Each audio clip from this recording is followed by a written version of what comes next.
What's up, everybody? Welcome back to another edition of 4 Dummies, and tonight I am joined with the other 3 dummies. I have Mrs. Skullface. Hello. I have Just One. Yo, what's happening? And I have Robert Detoff. Dodge the bullet. Tonight we are going to talk about stylization. In the recent history, there's been a number of companies that have kind of tried to reduce stylization to absolutely nothing. Your X-Transbots, your Fans Toys, your Takara, and then other companies that have gone head over heels into stylization, your Kang Toys, your Dream Stars, with little to no kind of balance in that equation. Oh my God, this is liberals versus conservatives. It kind of is in a way, isn't it? And look, they're both equally as obnoxious. Exactly. Yeah. And just like in life, I'm right in the middle. Me too.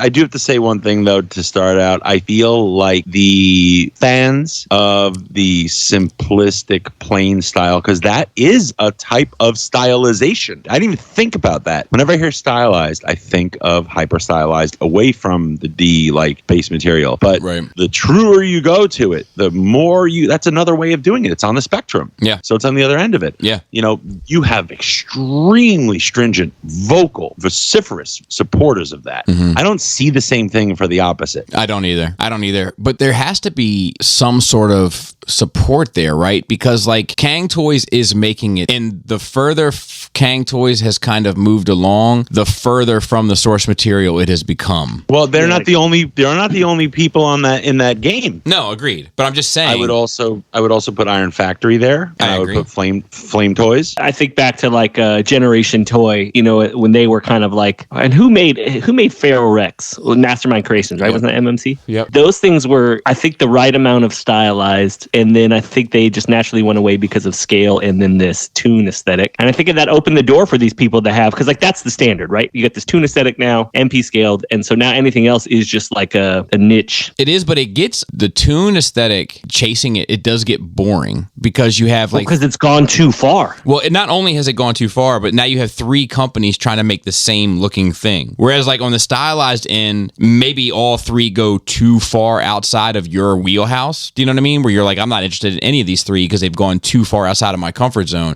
But at least they're all interesting and different. Right. They're not just making the most vanilla ice cream possible. Looking at pictures of the Springers that are available, they all look like the same toy. Obviously, if you get in close, you can see the nuances and the differences between them. But like they look so bloody similar, where it looks like the difference between ice cream. Like here's your vanilla bean, here's your low fat vanilla, here's your vanilla, here's your French vanilla, here's your all natural vanilla. Do you know what I mean? Here comes Kang Toys like Ben and Jerry's, just throwing all kinds of in there. I think what may have influenced things, right, is we know Takara was going super simple, right? And the whole scare happened with Wei Zhang, and then you had companies just disappear into the wind, Zeta and everybody. So I think many creators became very fearful. I'm just surmising here that they became fearful of staying too accurate to the G1 because they know the further afield they go, the less they can get in trouble. That's an interesting point. But then you have ballsy ones like Keith, Fans Toys. They're like, you know, and they're staying super tuned and competing with Takara still to this day. But these other companies, that's why we have new names for companies. We don't see the same companies, but you know it's the same people behind. I was going to say, too, I feel like Fans Toys, in reaction to what Takara's been putting out, has made their stuff, as much as I love them, like the past stuff that I look at, I'm like, it doesn't look that interesting anymore. I agree. Well, what's a recent design of theirs, though? Well, so like, I don't think that they're Jazz. Well, like their Soundwave. Their Mirage, their Soundwave, I think a lot of those efforts look dull. And ironically, standing next to the Takara stuff, they look better than that in general. I agree with you there. They're still dull. I agree with you there, but I think that like it's like I loved Fans Toys' take on Transformers, but I'm not getting that anymore. I'm getting Fans Toys mimicking Transformers, and that's I think what becomes less interesting. Warpath, I think, is a perfect example where Warpath definitely feels like it's Fans Toys' interpretation of the character. Because I mean, a lot of the people that kind of took design into their own hands are gone, you know, and now what we're left with is just people competing for the same space, and as a result, you're getting people making the same figure. Like the goal should be to interpret the character through your style. But you can lose track of the character. Like I don't think that Kang Toys has lost track of Predaking. Dreamstar. But Dreamstar has lost track. They're just sticking with alt modes. They're just jets. They're just jets that transform into robots. Like they're never getting a lawsuit. The closest thing to Slingshot is their name, Slingshoot. I think Combined Mode Silhouette has more G1 cues. It's his head, at least. You know, they got him in the points. Hold on, let me get an image. To be fair, I think the Combined Mode is more in the pocket, but the individual bots are seemingly far off. Because I'm okay with stylization as long as it captures the character. So I think the question becomes like, what does it take to capture the character? Something that you brought up recently, Robert, I think on the Nerve Rage episode, and I think that you're right, is silhouette. I think that the silhouette is one of those things that's important. But I also think that the color palette... color is probably pretty important. The color palette is super important. Like if you change the tone of the blue or the tone of the red, that's one thing. But 100%. 100%. And then the last thing that I would say is the face. There's so many different Transformer faces.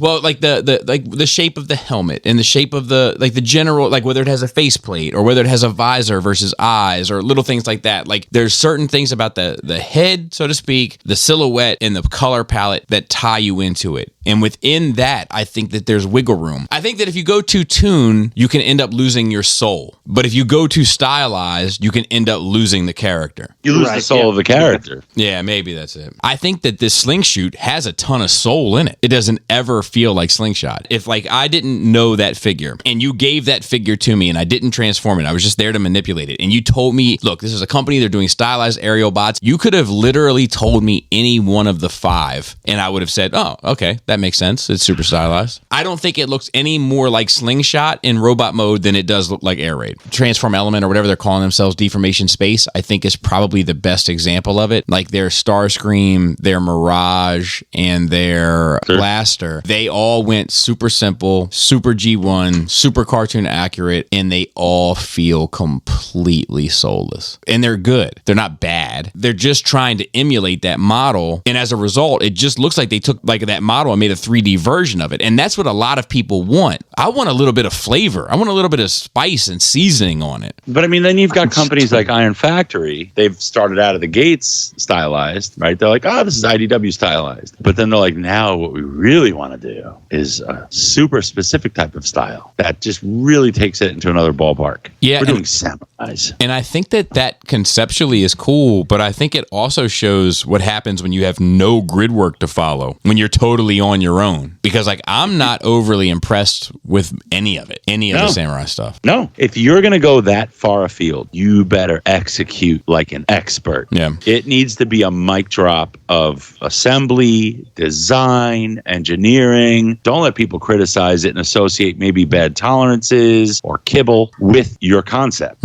That's a fail. So I just think this conversation is very interesting, but your opinion in regard to food and the plainest of the plain pizza and the chicken with nothing, absolutely nothing, no flavor, no nothing on it is the best thing to make versus putting a flavor on it, because everybody would eat plain chicken or plain pizza, but they wouldn't eat, With pizza is one thing. Chicken is something else. Chicken is something else. But with pizza is something else. I mean, that's... If you have cheese pizza, everybody can eat it. And it's the same thing with this. If you have this plain...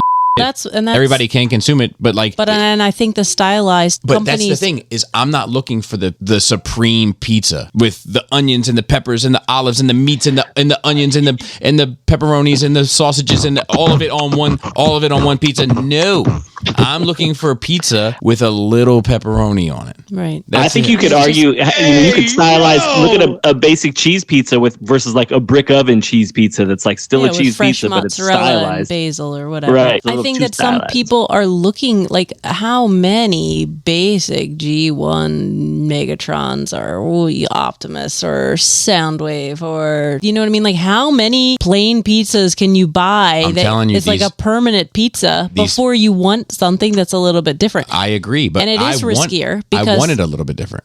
All of us want it a little bit different. Yeah. We all want it a little bit different. We don't want it super plain and we don't want it super overdone with toppings.